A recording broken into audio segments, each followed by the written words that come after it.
prvního nádechu už víš, že tady vůbec nepatříš a myslíš, jak to skončíš, a myslíš, jak to skončíš.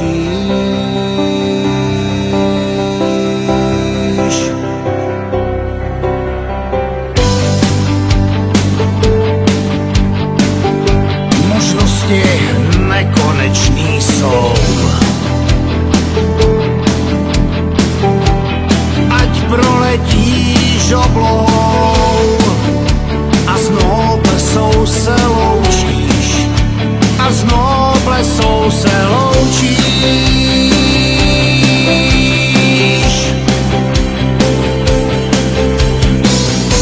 Co třeba prášky na spaní, a nebo nádech pod vodou, vždyť víš, že krev tu nemáš rád, oheň pálí za svobodou a z výšek hlava točí, a z výšek hlava točí.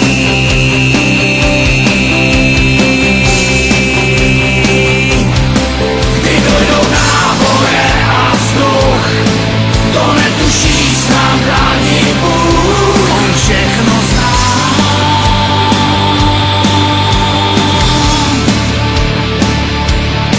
klidně to může zítra být, stačí jen trpělivost mít, neboj to dáš.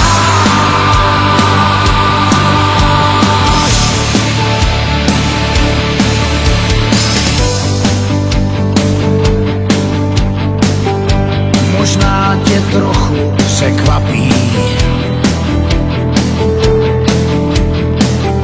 že životy už neplatí a nejsou.